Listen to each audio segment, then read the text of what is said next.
कील को बाहर निकालते ही चिड़िया राजकुमारी राजनंदिनी में बदल जाती है। एक नगर में विक्रम नाम के राजा अपनी रानी और बेटी राजनंदिनी के साथ अपने महल में रहा करते थे।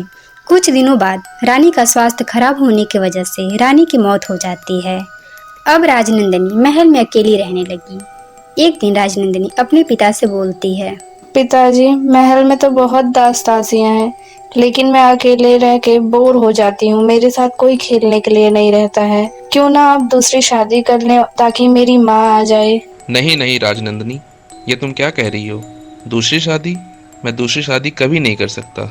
लेकिन पिताजी, मैं अकेले बोर हो जाती हूँ। मुझे माँ चाहिए तो चाहिए। और फिर राजा बहुत सोच विचार के अपनी बेटी के जिद पे दूसरी शादी कर लेते हैं। अब राजनंदिनी अपनी छोटी सौतेली बहन के साथ बहुत खुश रहा करती थी, लेकिन ये बात उसकी माँ को नहीं भाती थी। एक दिन उसकी सौतेली माँ अपनी बेटी रजनी से कहती है, रजनी, बेटा रजनी, तुमको समझ नहीं आता है? मुझे वो लड़की बिल्कुल नहीं पसंद है। क्यों उसके साथ तुम रहती हो? मुझे बिल्कुल नहीं पसंद है उसके साथ तुम्हारा खेलना, उठना, बैठना। उसके साथ मत रहा करो तुम। लेकिन माँ, मुझे दीदी के साथ अच्छा लगता है, मैं तो खेलूंगी। जो मन करे वो करो, मुझसे मतलब मत रखना। तो क्यों माँ, आप हमेशा दीदी पे गुस्सा क्यों करती हो? वो कितनी अच्छी है, मुझे प्यार करती हैं। हाँ, लेकिन मैं उससे प्यार नहीं करती। धीरे धीरे समय के साथ साथ दोनों बड़ी हो जाती हैं और शादी की योग्य हो जाती हैं। और एक दिन राजनंदिनी की शादी एक सुंदर राजकुमार के साथ तय हो जाती है।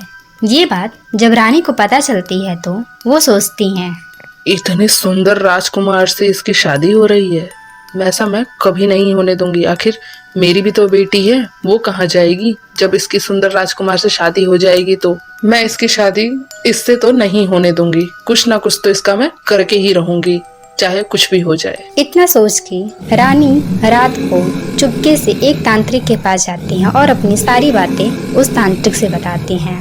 फिर तांत्रिक रानी की बातें सुन के कहता है, बस इतनी सी छोटी बात के लिए परेशान हो रही है? मत होइए परेशान रानी साहिबा, मैं आपको एक अच्छा सा जुगाड़ बताता हूँ। हा हा हा, ये लीजिए जादुई कील और इसको ले जाके अपनी राजनंदिनी बेटी के सर में चुभा दीजिएगा। उसके बाद उसका कमाल खुद देखिएगा आप, और उसके बदले में मुझे सोने की मोहरें दीजिए और आप बेफिक्र हो जाइए। आपका काम समझो हो ही गया। फिर रानी वो जादुई कील लेके खुशी खुशी अपने महल में जाती है और फिर राजनंदिनी को बुला के कहती है, राजनंदिनी बेटी, इधर आओ, मैं तुम्हारे बाल बना देती हूँ। देखो कितने बिखरे हुए बाल हैं तुम्हारे। आओ बैठो मेरे पास। पर माँ, मैंने तो अभी थोड़ी देर पहले ही बाल बनाए थे, इतनी जल्दी कैसे बिखर गए? हाँ हाँ बेटा, बिखर गए। आओ मैं तुम्हारे बाल बना देती हूँ। और वैसे भी अब तुम कितने दिन रही गई हो, क्यों ना मैं तुम्हें थोड़ा प्यार कर लेती हूँ। ठीक है माँ, मैं आती हूँ आपके पास। फिर रानी मौका पाके राजनंदिनी के सिर में वो जादुई कील चुभाने लगती है। फिर राजनंदिनी कहती है, माँ, मुझे दर्द हो रहा है। माँ, क्या कर रही हो आप? कुछ नहीं कुछ नहीं, वो बहुत बड़ा जुआ था, इसलिए उसको निकालने में तुम्हारे सर में थोड़ा सा दर्द हुआ है। अच्छा ठीक है माँ, निकाल दो तब। रानी के कील चुभाते ही राजनंदिनी चिड़िया बनके उड़ जाती है और फिर रानी सारे महल में शोर मचाती है और कहती है, अरे अरे देखो, राजनंदिनी पता नहीं कहाँ चली गई। मेरी बेटी, उसकी शादी होने वाली थी, हम सबके मुंह पर कालिख पोत कर पता नहीं कहाँ चली गई वो। अब हम कहाँ मुंह छुपाएं अपनी? उसको ऐसा नहीं करना चाहिए था, पता नहीं कहाँ चली गई। अब तो लगता है अपनी इज्जत बचाने के लिए मेरी छोटी बेटी रजनी के साथ उसकी शादी करवानी पड़ेगी। अरे ऐसा कैसे हो सकता है? मैं अभी पूरे नगर में ढिंढोरा पिटवाता हूँ और राजनंदिनी को ढूंढवाता हूँ। वो कहीं नहीं गई होगी, वो यहीं होगी। नगर में बहुत ढूंढा जाता है लेकिन राजनंदिनी का कुछ पता नहीं चलता है। फिर राजा उदास होके अपनी छोटी बेटी रजनी की शादी उस सुंदर राजकुमार से कर देते हैं। शादी होते हुए देख रानी बहुत खुश होती है और कहती है, आज मैं सुकून से सोऊंगी, क्योंकि मैंने अपनी बेटी का विवाह जो करा दिया सुंदर राजकुमार से, और राजनंदिनी को चिड़िया जो बनाकर उड़ा दिया। आज मैं बहुत खुश हूँ। राजकुमार शादी करके रजनी को अपने महल में ले जाते हैं और फिर राजनंदिनी चिड़िया बनके उस महल के छत पे बैठ जाती है। एक दिन राजकुमार की नजर उस चिड़िया पे पड़ती है और राजकुमार कहते हैं, अरे ये कितनी सुंदर चिड़िया है, क्यों ना मैं इसे अपना शिकार बना लेता हूँ। राजकुमार जैसे ही अपने गुलेल से उस चिड़िया पे निशाना लगाते हैं, वैसे ही चिड़िया सुरीली आवाज में गाना गाने लगती है।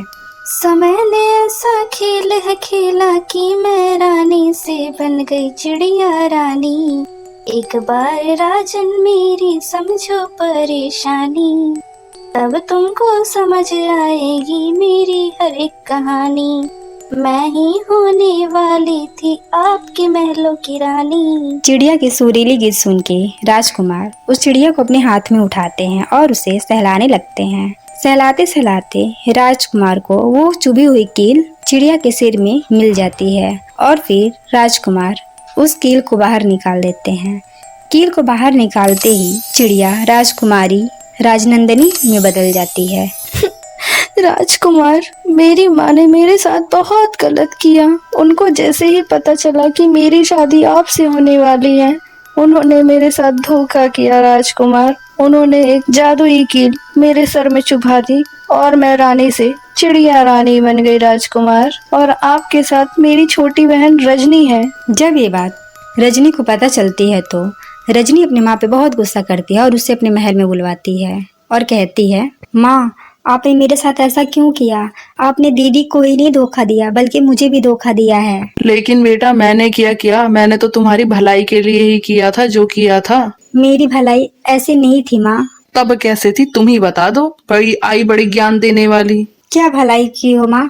देखो आपकी सच्चाई जानने के बाद राजकुमार अब मुझे छोड़ रहे हैं, अब मैं किसके साथ जाऊंगी? क्या तुम सही कह रही हो? राजकुमार तुम्हें छोड़ रहे हैं? हाँ माँ। चलो ठीक है, मैं राजकुमार से बात करती हूँ, उनसे माफी मांगती हूँ, वो तुम्हें नहीं छोड़ेंगे। आपने ऐसा नहीं किया होता तो कितना अच्छा हुआ होता।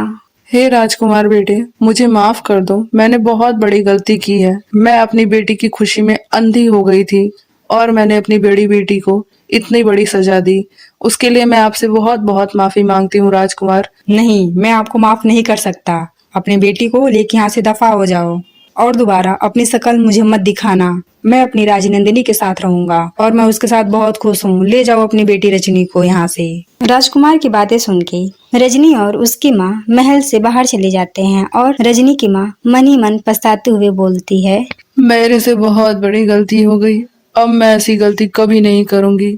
मैंने सोचा था कि मैं राजनंदिनी को कभी खुश ना देखूं, लेकिन ये तो मेरी बेटी के साथ ही हो गया। अब मैं कहाँ जाऊं? मैंने बहुत बड़ी गलती की है। रजनी, मुझे माफ कर दो बेटा।